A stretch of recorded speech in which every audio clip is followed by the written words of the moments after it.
에레미야 애가 3장 24절에서 26절 말씀으로 잠잠히 기다림이 좋도다 라는 제목으로 말씀을 증거하겠습니다. 기다림의 미학이라는 글이 있습니다. 기다림의 미학. 기다림은 무언가 이루어질 것을 믿고 확신할 때까지 기다려진다. 그러나 기다림은 이루어질 때까지 인내를 요구한다. 인내는 소망을 이룬다. 그러므로 소망은 기다림 속에서 이루어진다. 이민경. 제가 쓴 글입니다. 오늘 본문 말씀 에레미야 애가 3장의 역사적 배경을 잠시 살펴보기를 원합니다. 남유다는 하나님을 떠나서 우상숭배함으로 바벨론의 포로가 되었습니다. 예루살렘 성전은 무너지고 남유다에는 희망이 없었습니다. 나라를 잃은 상실감과 두려움은 이스라엘 백성들에게 하나님을 향한 믿음의 소망조차 가질 수가 없었습니다. 그리할 때 에레미야는 오직 우리의 소망은 여호와께 있음을 선포하고 있는 것입니다. 하나님만이 우리 기업이요 우리의 소망이요 여호와를 바라는 자에게 하나님께서 선을 베푸실 것이니 너희는 소리내어 떠들지 말고 두려워함으로 불안해하지도 말고 너의 입술로 불평하지도 말라 이렇게 말씀합니다. 그리고 잠잠히 하나님께서 우리를 어떻게 구원해 내실지를 기다려 보라고 말씀합니다. 시편 37편 7절에 보면 여호와 앞에 잠잠하고 참아 기다리라. 자기 길이 형통하며 악한 꾀를 이루는 자를 인하여 불평하여 하지 말지니라 이렇게 말씀합니다. 악한 꾀를 이루는 자로 인해서 불평하지 말라는 거예요. 우리가 살다 보면은 때로는 원치 않는 일들, 억울한 일들, 황당한 일들, 뭔가 내가 불합리하다라고 하는 일들을 겪을 때가 있습니다. 그럴 때 우리의 마음은 상하게 되고 그 상한 마음은 즉각 언어로 표현이 되는데 그 언어로 표현되어지는 것들이 내 상한 마음의 어떤 그런 고백이면 괜찮은데 불평과 원망이 된다는 거죠. 그러면서 자기의 상황, 자기의 처지를 불평을 합니다. 그리고 이 자기 처지와 상황은 곧 누구에게 향하느냐? 하나님께 향한다는 거죠. 그래서 하나님 앞에 왜 우리가 이런 일을 겪어야 하냐고 그렇게 원망 불평한다는 것입니다. 왜 내가 이런 일을 겪어야 합니까? 그것은 하나님께서 그 일을 원해서 허락하신 일이 아니라 그 일을 통해서 우리를 돌아보게 하시고 그 일을 통해서 하나님께서 우리에게 뭔가 하실 말씀이 있고 하실 일들이 있기 때문에 때로는 우리가 걸어가는 그 발걸음에 하나님이 잠깐 살짝 태클을 거실 때가 있는데 그 태클 거는 것을 누구를 통해서 하느냐? 내 주위 사람을 통해서 한다는 거예요. 내가 가장 믿었던 사람에게서 한다는 거죠. 그러므로 사람들은 나의 잘못으로 된 것 아니면 내가 잘못하지 않은 것으로 인해서 되어진 일이라 할지라도 억울하고 뭔가 내가 그 일에 대해서 수용이 안 될 때는 그 사건에 대해서 이해와 공감을 얻으려고 계속 사람에게 말하는 사람들이 있어요. 자기 이야기를 계속합니다. 인정받고 싶어서 옛날에 내가 뭘 했고 옛날에 내가 이랬고 옛날에 내가 이렇게 했었고 그러면서 그 옛날 얘기를 자꾸만 하는 사람이 있어요. 또 과거에 있었던 일이 아니라 할지라도 현재 일이라 할지라도 자기가 하는 일들을 자꾸만 자랑하는 사람들이 있습니다. 자랑하는 사람들의 그 욕구의 내면에는 인정받고 싶은 욕구거든요. 근데 우리는 사람한테 인정받으려고 하다 보면은 오히려 상처를 받게 된다는 거예요. 인정은 누구에게 받아야 되느냐? 하나님께 받아야 돼요. 우리가 사람한테 인정을 받으려고 하다 보니까 나의 억울함을 풀어달라고 원망하고 나의 원통함을 풀어달라고 불평하기도 합니다. 이렇게 자신의 그 감정과 또 자기 마음 생각에 치우쳐서 사는 사람들은 믿음이 없는 것보다 마음이 약한 사람들의 특징입니다. 마음이 약한 사람들이 쉽게 자기 감정에 빠져버리거든요. 마음에 힘이 있고 또한 이 마음에서 더 플러스해서 믿음이 있는 사람은 어떤 상황이 와도 사람에게 이해받고 사람에게 도움을 받으려고 하는 것이 아니라 그때가 하나님을 만날 때임을 알고 하나님께 무릎을 꿇는 사람이라는 거예요.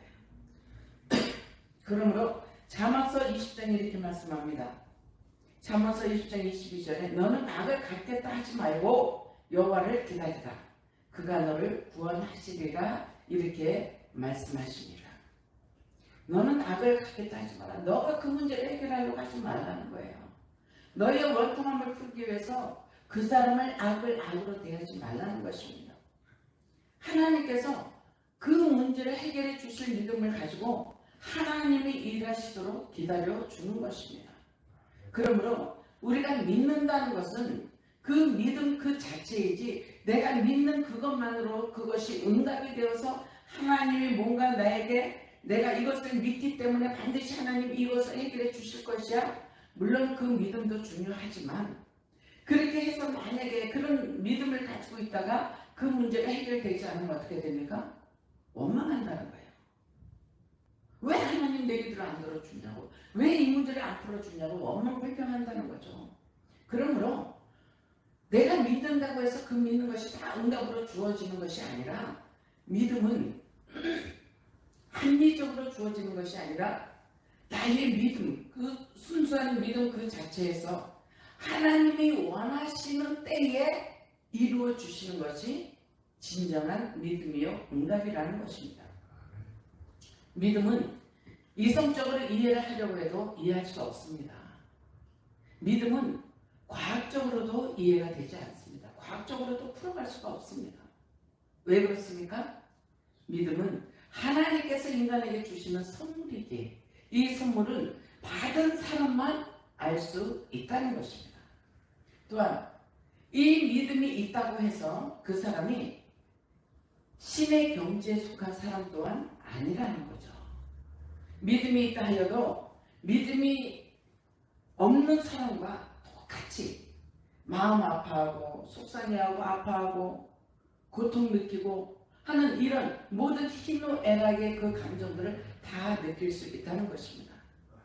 그러나 믿음이 있는 사람은 이런 고통과 아픔이 있을지라도 그 상처 속에서 빠져 사는 사람이 아니라 그 믿음, 그 상처를 토대로 해서 그 위에 서는 사람이에요.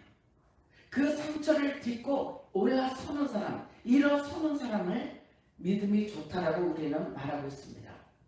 이런 사람은 반석 위에 세운 사람, 하나님의 말씀 위에 서 있는 사람이라는 것을 믿으시기 바랍니다. 다니엘서 12장 13절 말씀에 보면 너는 가서 마지막을 기다리라. 이는 내가 평안히 쉬다가 끝날에는 내 업을 누릴 것입니다. 이렇게 말씀합니다. 사람이 살다 보면 고통도 있고 아픔도 쉼없이 우리 인생을 찾아옵니다. 고통을 당할 때는 당장 죽을 것 같지만 살아가다 보면 그 일도 지나가고 그 문제도 해결되고 일이 끝나고 있다는 거예요. 만약에 우리가 어떤 문제를 당했는데 그 문제가 어떤 해결되지도 않고 늪처럼 계속 서서히 빠져들어간다면 결국 그 사람은 지레 죽고 말아요. 근데 하나님은 반드시 피할 길을 주시는 분이시라는 거죠.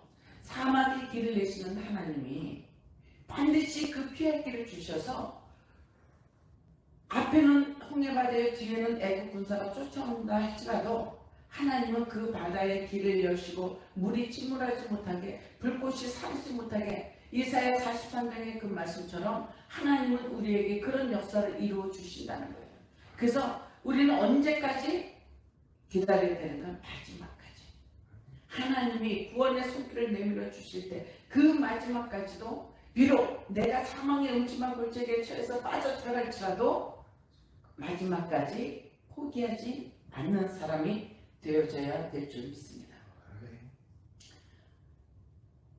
우리가 하나님을 믿는 믿음이 아닌 인간적인 생각과 감각에 의지하면 죽은 나사로가 살아나는 거 믿을 수가 없습니다. 십자가에 달려 돌아가신 그 예수님, 돌아가신 거는 믿어지겠죠. 그러나 죽으신 그 예수님이 3일 만에 부활하셨다는 거 믿을 사람은 없습니다. 오직 믿음은 자신의 감정과 자신의 의지를 다스릴 수 있는 그 사람만이 죽은 나사로가 다시 살아나는 것을 믿을 수가 있고, 십자가에 달려 돌아가신 그 예수님, 부활하신 예수님, 승천하시고 다시 오실 그 예수님을 믿을 수 있다는 것입니다. 그러므로 눈에 보이는 것만 믿는 사람, 귀에 들리는 것만 믿는 사람은 눈앞에 보이는 홍해 바다와 같습니다. 곧 죽음의 바다만 바라보고 있다는 거죠.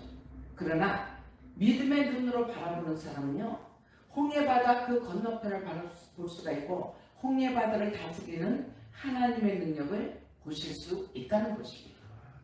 하나님의 말씀을 전적으로 믿는 사람은 수많은 기적과 표적을 자신의 것으로 받아들일 수 있습니다. 그 말씀을 믿는 사람, 하나님의 행하심을, 그 기적을 믿는 사람은 그 기적이 자기의 것이 된다는 거예요. 비록 성경에 기록되어 있는 것이지만 성경에 기록되어진 이 말씀을 믿는, 그대로 믿는 그 사람에게는 내 삶에서 그런 기적을 경험할 수 있다는 겁니다. 홍해 바다가 갈라지는 것을 경험할 수가 있고요. 사막에서 물이 나고 꽃이 피는 것을 경험할 수가 있고, 광야에서 길을 내시는 하나님을 경험할 수가 있고, 병든 자에서 치료받는 경험을 할 수 있고, 죽은 자 가운데 살아나는 것을 경험할 수가 있다는 것입니다. 그러므로 성경에 기록된 기적은 그들에게만 국한된 것이 아니라 바로 이 기적은 저와 여러분에게, 지금 나에게 일어날 수 있는 하나님의 능력임을 믿으시기 바랍니다. 아브라함은 자신이 늙은 것으로 그 몸으로 깨닫고 있었습니다. 아, 이제 내가 늙었구나, 이제 나이가 먹었구나, 더 이상 나는 자식을 낳을 수 없겠구나.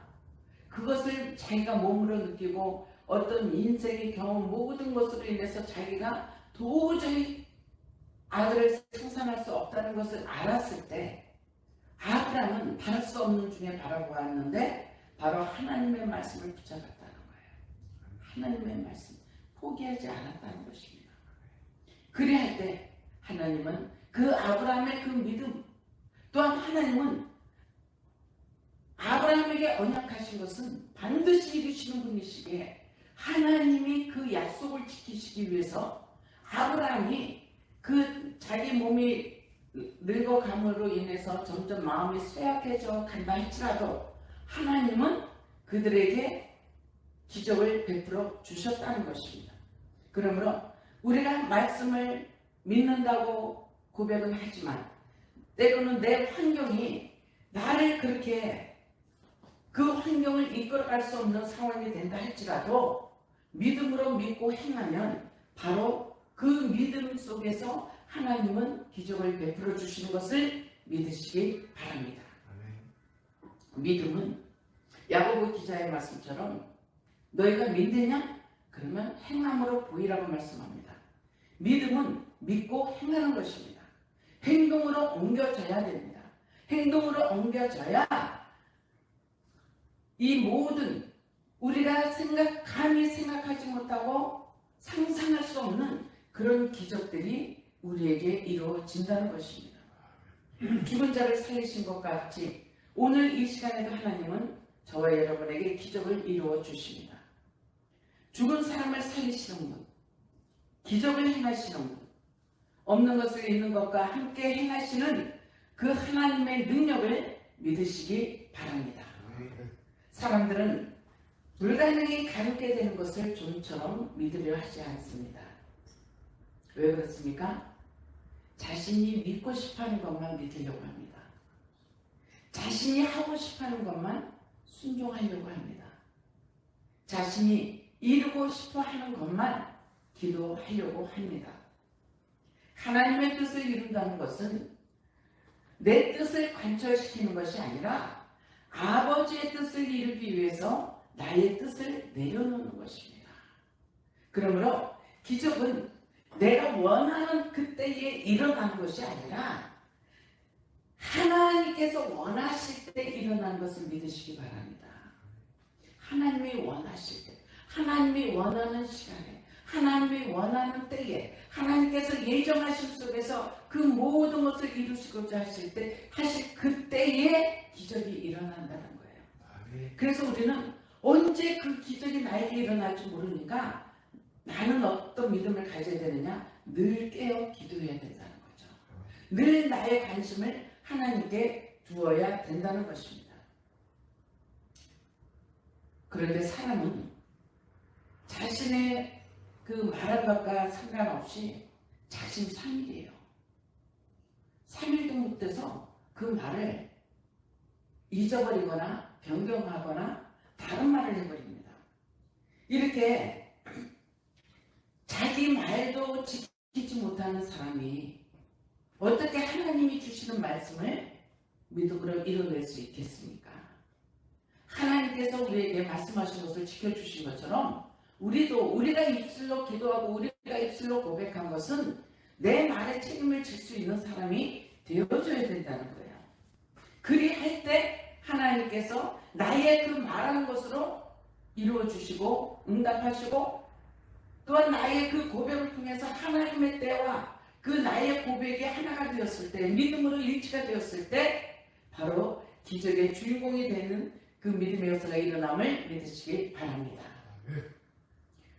하나님의 말씀은 수천 년이 흘러도 변함이 없는 것은 하나님은 약속을 지키시는 하나님이시기 때문입니다. 2000년 전에 오시는 메시아 그 예수님이 2000년 전에 선지자들을 통해서 말씀하셨는데 그 2000년 전에 말씀하신 그 선지자들을 통해서 구약 시대에 말씀하신 그 말씀이 2000년 후에 신약 시대에서 이루어졌고 그 신약 시대에서 말씀하신 예수님의 말씀이 오늘날 2000년이 지난 지금에도 하나님의 말씀은 계속적으로 운행되어지고 있음을 믿으시기 바랍니다. 그러므로 믿음은 바랄 수 없는 중에 바라본과 같이 수천 년 전에 아브라함이 믿었던 것처럼 오늘날 우리도 아브라함처럼 하나님을 믿고 잠잠히 참아 기다리며 바라보아야 될 줄 믿습니다. 그러므로 믿음은 곧 기다림입니다. 기다릴 줄 아는 사람이 좋은 선물을 받을 수가 있습니다. 기다리는 믿음을 가진 사람은 하나님께서 하신 말씀을 믿고 잠잠히 참아 기다리는 사람입니다. 마음이 조급한 사람들은요, 그 입술로는 믿는다고 하지만 마음은 요지부동입니다. 수시로 바뀌어요. 정함이 없습니다. 마음이 조급한 사람은 항상 마음이 불안하고 초조합니다. 마치 풍랑위에 항해하는 돛담배처럼 언제 어느 때 바다에 빠질지 모르는 심신불안정의 상태를 가지고 있다는 거죠. 이러한 사람은 마음에 정함이 없으므로 하나님을 전적으로 의지하지 못하는 연약한 믿음을 보이게 된다는 것입니다. 그러므로 시편 78편 37절에 이렇게 말씀합니다. 이는 하나님께 향하는 저의 마음이 정함이 없으며 그의 언약에 성실치 아니하였음이로다. 이렇게 말씀합니다. 마음에 정함이 없는 사람은 성경에 기록된 말씀이 자신에게 주어지는 것이 아니라 오해 잘하는 오집사, 이간질 잘하는 이집사, 이런 사람에게 속한 것이라 생각해서 아유 오늘 저 오집사가 와서 들어야 되는데 저 이집사가 들어와서 들어야 되는데 저 고집사가 와서 들어야 되는데 그러면서 그 하나님이 이 시간 우리에게 주시는 말씀을 내 말씀으로 레마로 받아들이는 것이 아니라 다른 사람이 들어야 된다라고 생각을 하고 있다는 거예요. 그것은 무엇입니까? 엄청난 착각이라는 거죠. 하나님은 우리에게 말씀을 주실 때 누군가가 들어야 된다라고 해서 주시는 것이 아니라 오늘 주시는 말씀은 그 누구에게 주시는 말씀이다? 나에게 주시는 말씀이다. 나에게 주시는 말씀, 이 로고스를 레마로 받아들이는 사람, 이 성경에 나와 있는 말씀을 로고스로 한다면 그 말씀을 내 거로 받아들여서 내 신비에 새기면 레마가 되거든요.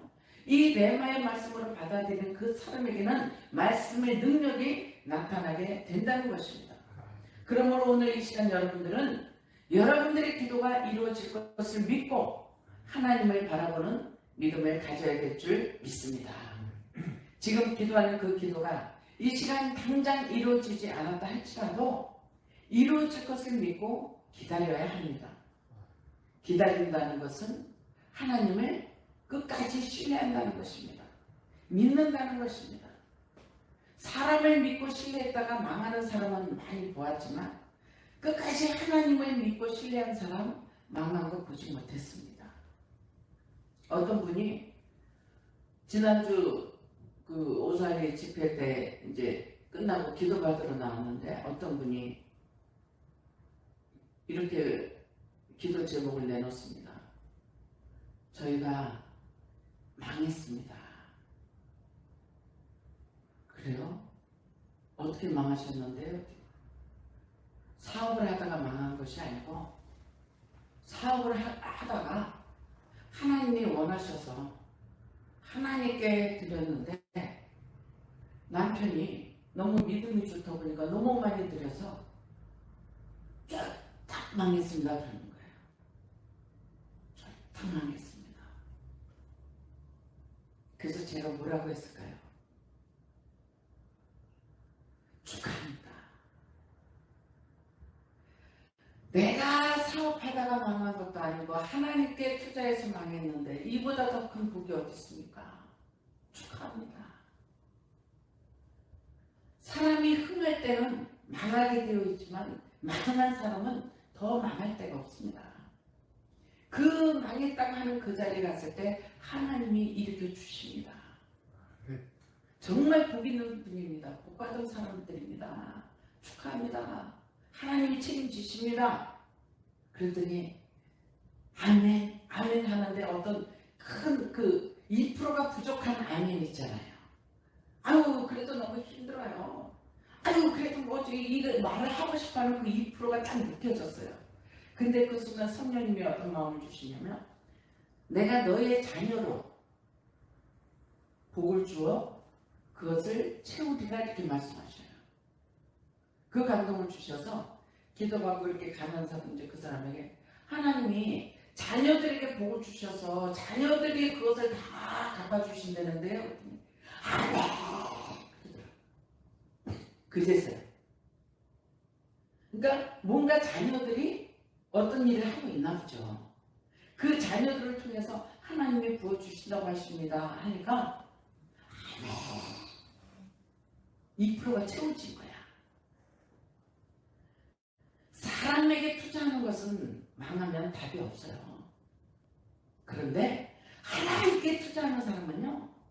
그 상황에는 힘듭니다. 어렵습니다. 고통당합니다. 그러나 반드시 하나님은 그걸 채워주셔요. 그래서 그 교회 건축한 목사님들 간증을 들어보면은 건축할 때 할머니들이 뭐 파지 팔아서 헌금하고 그 옛날에는 파출부였죠. 파출부에서 헌금하고 퇴직금 받아서 헌금하고 뭐 대출 받아서 헌금하고 그러면서 정말 돈이 있어서 헌금한 사람은 별로 없고 돈 있는 사람들은 헌금하라고 할까봐 다 도망가고 하고 싶은데 할 수 없는 사람들만 남아있는 게 교회 건축이라는 거죠. 그렇게 해서 남은 분들이 모여서 교회를 건축하기 시작하는데 그때 당시는 교회도 힘들고 그 헌금한 사람들도 힘듭니다. 그 힘든 사람들이 모여서 기도로 눈물로 땀으로 벽돌 하나하나가 쌓여져서 교회 건축이 되었을 때 이제 교회가 건축되고 교회가 부흥되고 성장함에 따라서 하나님께서 그들에게 복을 주시는데, 물론 그 사람들에게 당사자들에게도 복을 주시지만 그의 자녀들에게 복을 주셔서 그 자녀들이 기업이 되게 하시고 그 자녀들이 하나님의 자랑이 되게 하시고 그 자녀들을 통해서 그 헌금했던 그분들이 누리며 살아간다는 거예요. 하나님은 이와 같이 우리가 행한 것에는 반드시 채워주시는 그 약속을 이루시는 분이심을 믿으시기 바랍니다. 근데 그 믿음은 언제까지냐? 기다림이 있어야 된다는 거예요. 기다림. 우리가 은행에 그 적금을 보면 물론 뭐 1년부터 3년, 10년 그런 게 있습니다. 근데 그 적금 이자까지 해서 타먹으려면 기다려야 돼요? 중간에 빼먹어야 돼요? 기다려야 돼요. 기다려야 원금도 찾을 수가 있고 이자도 받을 수가 있습니다. 근데 중간에 해지하면은 내 돈 내고 내가 손해봐요. 이와 같이 우리가 하나님 말씀 내가 믿는다면 하나님이 하실 때까지 끝까지 기다리는 그 믿음이 우리에게 있어야 될 줄 믿습니다. 우리가 하나님께서 언약하신 그 유산을 다 받을 수 있을 때까지 하나님은 또한 우리를 기다려 주시는 분이심을 믿으시기 바랍니다. 사랑하는 성도 여러분, 하나님은 여러분들이 견디기 힘든 일상생활을 살아가는 익숙한 자리에만 있는 것이 아니라 지금 내가 미래를 향해서 나아가고 있고 뭔가 하나님이 하실 일을 믿고 내가 그 믿음으로 전진해 간다는 것을 믿는다면 그 믿음으로 오늘도 주님 앞에 감사함으로 하나님 앞에 우리의 신앙을 고백하시기를 바랍니다. 고난도 아픔도 슬픔도 고통도 지금 내가 겪어야 하는 고난의 자리라면 도망치지 마시고 견뎌내시기 바랍니다. 잠잠히 하나님만 바라보면서 하나님께서 어떻게 구원을 이루어 주실지 그 이루심을 우리가 믿음을 그 소망 중에 바라보면서 기다릴 때 그 또한 그 기다림이 우리에게는 행복의 시간이 될 수가 있다는 것입니다. 항상 여러분들이 꿈꾸는 그 자리에서 여러분들의 자리라고 믿고 믿음의 따뜻한 말 한마디, 이 말 한마디는 많은 비용이 들어가지 않음에도 굉장한 성과를 이룬다고 말씀합니다. 제가 이번에 지난주에 설교를 하다가 살에 걸려서 기침이 나오는데 기침이 절제가 안 되는 거예요. 하려고 그러면 기침이 나오고 말하려고 그러면 기침이 나오고 물을 마셔도 안 돼요. 그렇다고 돌아서서 기침을 해야 되는데 막 기침을 하고 나면 좀 풀어질 텐데 그럴 수 있는 상황도 안 돼. 와, 이러다 설교를 못하는 건가? 이러다 퇴장해야 되는 건가? 이게 어떻게 멈추지? 막 이게 마음이 좌불안석이야. 어떻게 해야 될지 모르겠는 거예요. 근데 마침 앞에 계셨던 장로님이 그 목캔디 하나를 갖다 이제 사회자한테 갖다 주셔서 저한테 주셨어요. 이거 먹으면 괜찮을 거예요. 근데 설교하다가 사탕을 먹기가 좀 그렇더라고. 그래서 일단 받아놓고 놨는데 기침이 또 나와. 안 되겠다 싶어서 양해를 구하고 사탕을 먹었어요. 이제 깨물어 먹었어. 그랬더니 정말 기침이 사라졌어요. 그리고 이제 설교를 했어. 너무 안타까운 거야. 이런 일을 내가 처음 겪어보니까 어떻게 대처해야 되는지, 이걸 어떻게 내가 수용을 해야 되는지. 근데 정말 감사한 거는 그날 왔던 회중들이 제가 그분들에게 은혜를 받았다는 거예요. 제가 기침이 멈출 때까지 기다려주고 괜찮다고, 아이고 힘들겠네요, 그 소리가 내 귀에 들려요. 어떤 분은 박수를 쳐주더라고, 힘내라고. 그러면서 그 예배가 정말 은혜 가운데 마쳤어요. 그렇게 부족한 상황에서도 예배가 끝났는데 기도받으러 온 사람들이 30명이 넘었어요. 1시간 넘게 기도를 해준 거예요. 이제 안수 기도를 하는데. 그러니까 그 캔디, 목캔디 갖다 준 장로님이 뭐라고 말씀하시냐면, 자기가 집회 때마다 항상 예배를 참석하는데 이렇게 30명 넘게 줄을 서서 안수받는 목사님 없었습니다. 목사님 정말 은혜 많이 받았습니다 그러시는 거예요. 얼마나 은혜가 됩니까? 얼마나 감동이 돼요. 그래도 마음이 무거워. 그래도. 근데 딱 가려고, 집에 이제 가려고 보니까 문자가 왔어요. 원장님한테, 김원철 원장님한테 문자가 왔어. 뭐라고 문자가 왔냐면, 때로는 집회가 매끄럽지 않아도 은혜만 받으면 됩니다. 은혜가 많았습니다. 잘하셨습니다 그러시는 거예요. 세상에 그 한마디에 그 1시간 힘들었던 그 마음이 쫙 내려가는 거예요. 그 위로의 말 한마디, 따뜻한 그 말 한마디, 격려의 말 한마디, 그 한마디가 그 순간 힘들었던 그 식었다는 만한 그 상황이 다 내려가는 거예요. 때로는 집회가 내 생각대로 매끄럽지 않다는 거예요. 맞습니다. 준비한 만큼 막 토해내지 못할 때도 있고요. 막 당황할 때도 있고, 찬양이 막 안 나와서 반주자가 안 맞을 때 있고, 그날은 정말 힘들었어요. 이게 다 사인이 안 맞아서 방송실하고 반주자 다 사인이 안 맞아가지고 정말 힘들었거든요. 그런데도 회중에서 응원의 박수를 쳐줄 때 그 응원의 박수가 모든 것을 다 아름답게 풀어질 수 있었다는 거예요. 제가 오늘의 지난주에 그 일을 겪으면서 그 원장님께서, 김원철 원장님께서 저에게 주셨던 그 메시지가 이렇게 힘이 있구나. 말로 한 게 아니라 메시지 한마디였는데도. 그래서 원장님 너무 감사한데 힘이 됩니다. 그랬더니 딱 3마디가 왔어요. 참말로 진짜라는 거죠. 그냥 립싱크가 아니고 진짜였다. 참말로 은혜가 넘쳤다. 이렇게 말씀을 하시는 거예요. 그래서 또 가만히 있으면 안 되잖아요. 가서 인사를 드렸죠. 감사하다고. 그랬더니 원장님이 다 보셨으면서도, 아이고 제가 저 기침할 때 좀 심해서 원장님 불편하셨죠 했더니 잠깐 생각하시더니 나 그 타임에는 없었어 이러시는 거예요.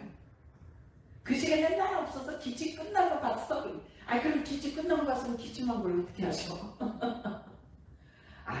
지도자는 이런 거구나. 때로는 직면할 때 직면해야 되지만 이렇게 허물이 있고 실수가 있을 때는 아낌없이 품어주고 보듬어줄 수 있는 모습. 이것이 진정한 지도자의 모습이고, 제가 얼마나 은혜를 받고 감동을 받았는지 몰라요. 그러시면서 오히려 원장님이 저에게 선물을 주시더라고요. 차 좋아하냐고 하시면서 차를 주시는데, 사람이 가장 힘들 때, 가장 어렵고 마음이 뭔가 감당이 안 될 때, 그때 정말 위로의 한마디, 따뜻한 말 한마디, 용서의 한마디가 그 영혼을 살리고 그 사람의 모든 것을 회복시켜 줄 수 있는 힘이 있다는 것을 제가 이번에 또 다시금 깨달았습니다. 오늘 저와 여러분들이 여러분 자신에게 한번 따뜻한 말 한마디 해보시기 바랍니다. 여러분의 이름을 불러가면서 여러분의 마음의 소리를 한번 들어보시기 바랍니다. 내가 내 자신에게 하는 말, 또한 주님이 나에게 주시는 그 마음의 소리, 그 음성을 들으셔서 오늘 하나님이 나에게 주시는 내만의 말씀이 무엇인가? 지금 내가 무엇 때문에 마음이 힘들고 무엇 때문에 내가 마음이 아프냐? 그 아픈 것이 있다면 내 마음의 소리를 들어보시고 내 스스로가 나를 격려하고 칭찬하고 응원하고, 그래 잘할 수 있어? 이보다 더 행복해질 수 있어? 하는 그 자기 메시지에 자기가 감사할 수 있는 그런 은혜의 시간, 기도의 시간이 되시기를 주님의 이름으로 축복합니다.